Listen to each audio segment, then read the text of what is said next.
Hi everyone, welcome. In this lesson, we are going to look at transacting and non-transacting customers.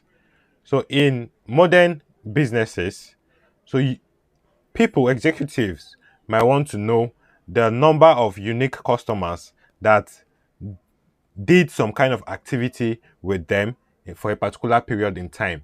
So this is to help determine revenue efficiency and also just to track customer activity over a period and to also know uh, the customers that are carrying out transactions are also the customers that bring revenue to the business. So looking at transacting customers also in a period mirrors to you. So what percentage of your total customers or what fraction of your base are doing transactions with you, and it also mirrors the proportion of your customer base that are advocates of your products. So let's just get into it. So new measure. So we call this transacting customers.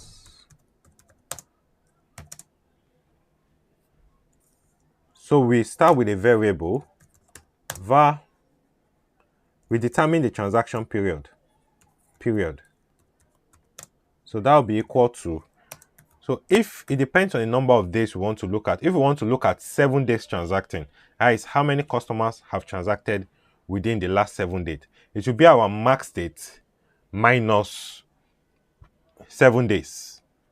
This will be max dim calendar date. So minus 7. Right? So this is the static version. After we do the static version, we also do the dynamic version. This static version. So minus 7. This is just a 7-day transacting customer base. 7-day. So what do I want it to return? I want this formula to return. Oh, sorry. Oh, enter. Oh, sorry. I wanted to break lines. That is shift enter. I want this to return. Calculate. So distinct count. So to count my distinct customers that have transacted over the period of these 7 days. Distinct count. My transactions. Customer ID. So this counts the distinct number of customers that transacted within the past 7 days.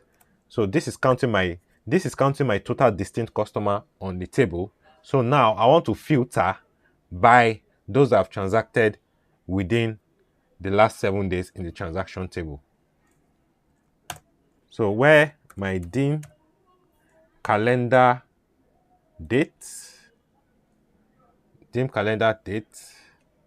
is greater than my scan period. So which is this that I just created. So it looks at it to the max date. Yeah. So or from the max date backwards. Enter. Okay. Let's show this on a card. So let's bring this here. Okay, let's show this on a card. Okay, maybe 7 days I might not have so many customers in 7 days. So let me do 30. Let me change it to 30. Okay. Let me change this to 30 days. So it also depends on your data. Okay, so I have 12,000 customers that have transacted in 30 days. So what that is showing me is that I don't have any customer that transacted in 7 days. That is why we are seeing that blank right there. So let me change this to none. So it displays, so 11,000 customers have transacted for 30 days. So, yeah. For this now, what if I want to see the last 60 days, the last 90 days, and all of that? How do I do that? So that comes to where we have to create a parameter.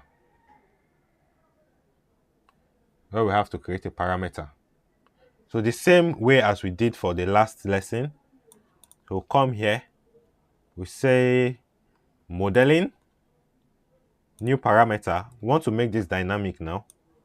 We call this chunks base. Whole number, or maybe something has taken that name. Let's say scan base. Something has taken this name too. Let's call it scan or something. Let's just call it scan. So whole number. Let me start from 30. So I want to see 30, 60, 90. So maximum, let me make the maximum maybe 180 days. And depends on what you want to see. The increments, let me make the increment 15. The increments of 15 days. So on default number, let me make default number 30. So which is this, the minimum number. So I click on OK. So this parameter, this will generate a slicer for me and all that. So let me increase the size, the numeric input. Let me just make this 16. Yeah, so let me say 30 for instance, which is the minimum. So it's still, nothing changes. What if I change this to 45? So nothing changes here. So to make this work, I'll need to go to my formula, my transacting customer formula. Then instead of 30 days here, I call in that parameter, which is tran, the parameter value. So enter. So you can see 45, it has changed, 30, last 45 days, last 75 days. So you can see as it's changing. So we can show this by different things. Let's say, for example, let's go to our customer table and bring out some information. So customer table and bring out some dimension. Let's say we want to dimension this by, let's say region. Let's see. Oh, sorry. Let me put this on a table or something. So on a table, let's take this off. Table. Let's say we want to see by region what it looks like. Okay. Transacting customers. Let's go to the regional view by region. So this is what it's looking like by region. So our 120 days. So it's all dynamic everywhere. So the region numbers changes as well as this changes. So again, we have transacting customers. So we want to see customers that are non-transacting also. Non-transacting. That would just be a simple minus. Transacting, total customers minus transacting customers. We will have our non-transacting customers. So let's do that. So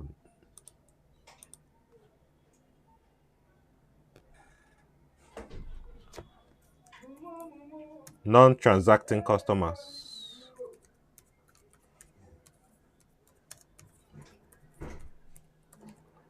Okay, that is equal to total customer. What did I call that?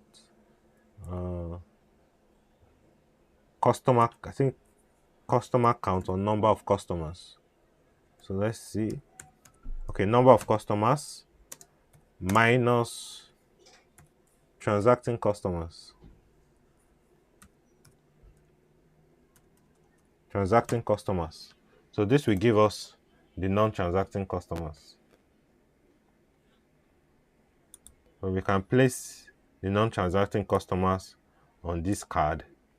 We can also place it here. Okay? Can also place it here. So we can see if we do the variance, transacting minus non-transacting, we'll see the difference between. So this is just showing us that out of our total customers, this number have transacted within the last 75 days. This number has not transacted. So that is just this what this is showing us. Let's change to 90. You see dynamic, everything changes. 120, everything changes. Everything here, 180 changes. So everything here is just dynamic. So depending on what you want to do, I think this is a nice feature on Power BI that everyone can use to know your customer and their behavior better. This is particularly useful for people in segment management, people in CRM. So to use to take these customers and know to engage them, put them on engagement plans and all of that. So you can also see the days that your customers haven't done any activity with you. So depend on what you want to see. You want to see 7 days, you want to see 14 days, you want to see 2 days. So depending on that, you can set that all up on the parameter.